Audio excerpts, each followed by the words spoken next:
Assalamualaikum warahmatullahi wabarakatuh. Um, so I would like to continue where I stopped for my writing thesis sharing session. Um, so I think I've already reached the introduction part of the writing thesis. This is actually a very short explanation on writing the thesis. You can actually go for very detailed description of writing the thesis. So I've actually reached this slide. I've already introduced to you on the background of the, the research or study, chapter 1, which is actually introduction. And I did ask you to actually prepare an outline for the thesis, which is actually very important. So now, let me introduce chapter 2, which is actually literature review, which is a bit difficult. It's not really straightforward. One of the most difficult chapter to write is probably the literature review. Even doing the literature review is considered to be difficult. So some people have difficulty trying to, understand how to analyze what others have done. So I always emphasize the, this ability to compare and contrast previous researchers' work in terms of their methodology, in terms of their findings, so a good way is actually to read a review paper. There are many review papers which you should find relevant or related to your study. So keywords for your study, select, then you find the keywords. Right, so first of all, when you talk about literature review, is selecting the sources. So you need to select literature that are relevant, which are relevant and closely related to the problem and purpose of your research, and emphasize primary sources of literature, and using secondary sources selectively. For example, sources information from companies or even proprietary reports. So primary sources very straightforward. You can find in journal papers, in books, and so on. And concentrate on scholarly research articles.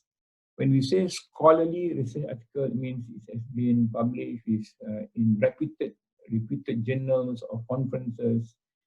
And you need to understand the context, the boundaries in which the study was done, and you discuss criteria for inclusion of articles. There are many ways of doing a literature review, for example, systematic literature review.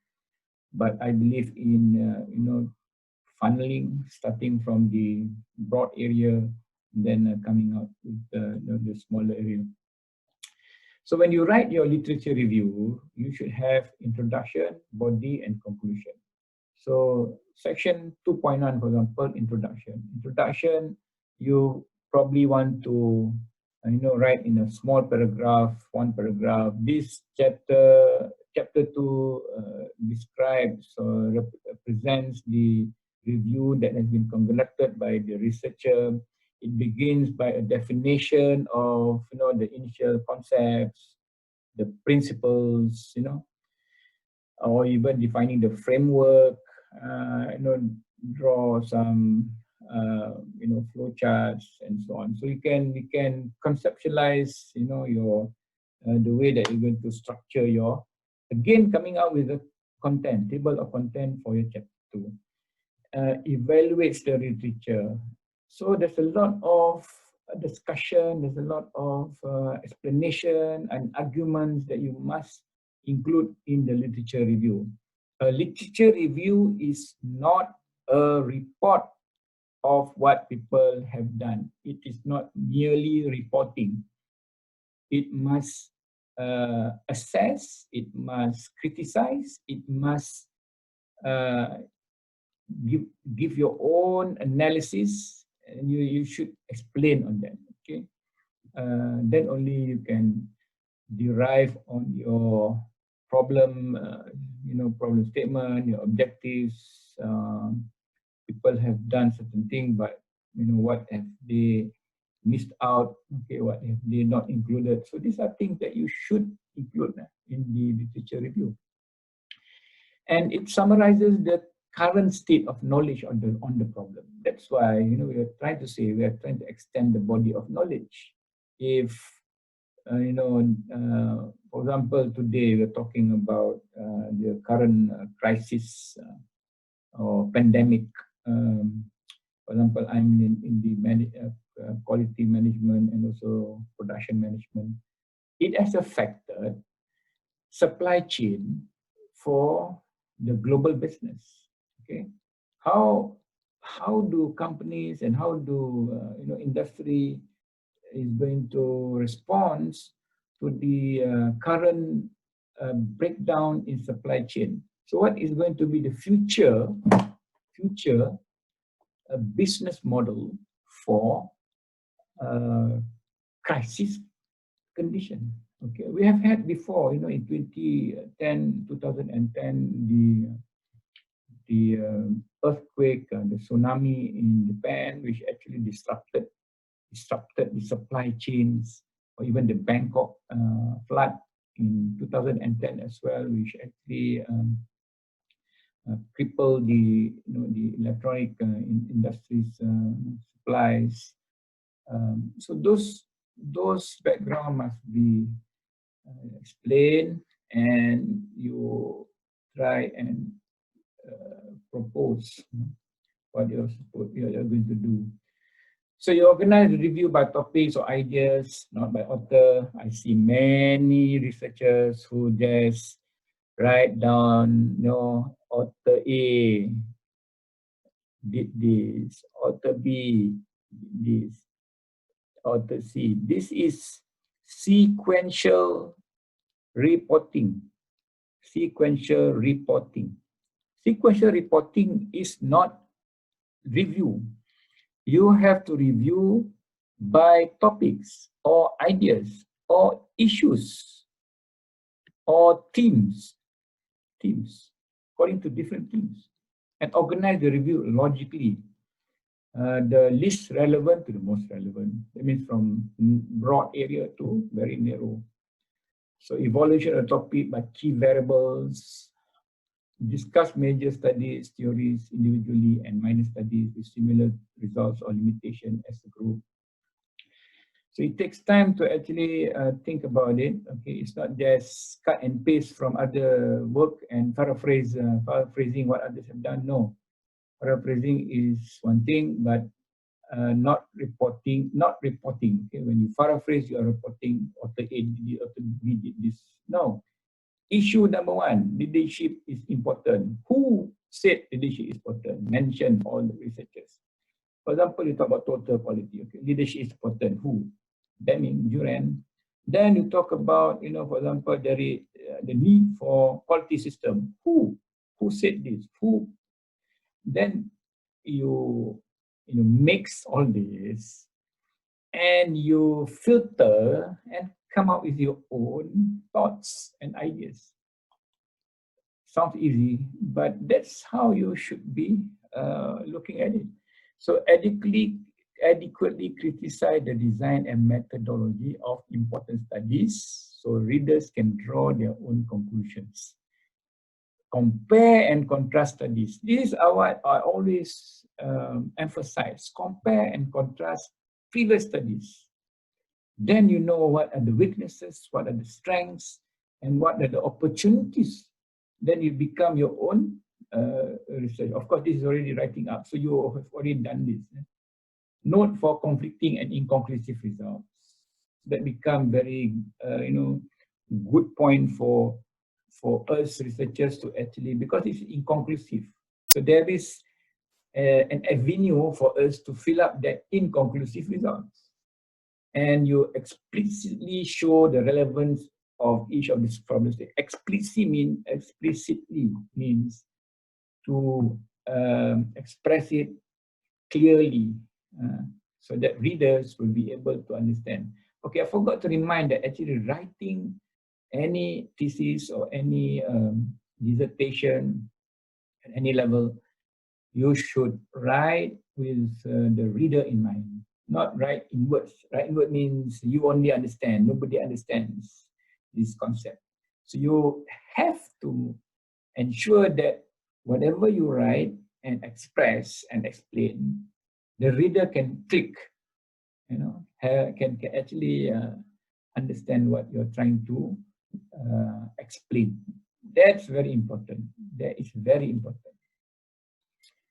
Okay, a summary should include a restatement of the relationship between, if you're doing quantitative, especially between the important variables under consideration and how these relationships are important to the hypothesis proposed in the introduction of your research. Because in all research, there are variables involved. There are a lot of things which can change, and you want to, if you can measure quantitatively or you want to measure it qualitatively. So you want to highlight that, okay? And identify the gaps in the current techniques that will be filled by your proposed technique if you're focusing on your, improving the technique, okay? And highlight the novelty of the proposed technique as compared to other existing techniques, or your proposed ideas, proposed framework, proposed algorithm, proposed program, proposed policy, okay?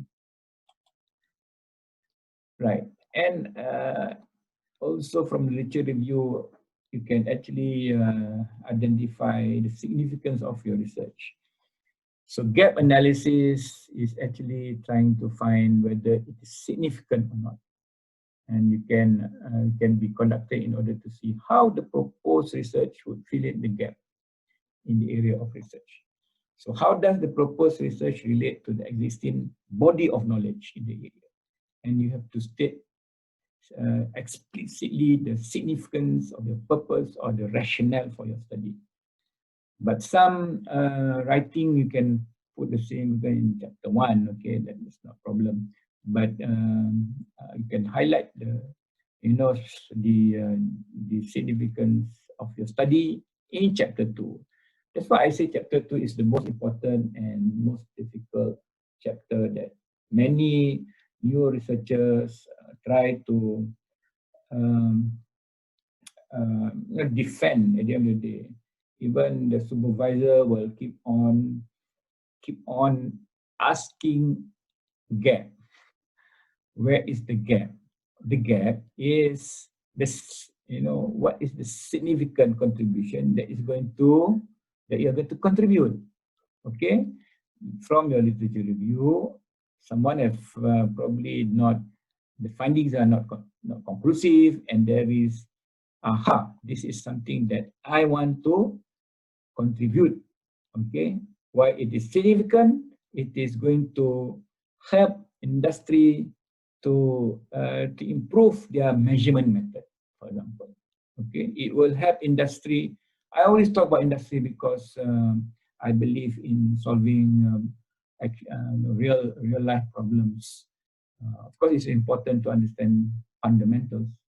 Okay, so significant research is one that develops knowledge, develops theory, expand the current knowledge, advance current methodology, relate to current theological issue, or exploratory research on an unexamined issue.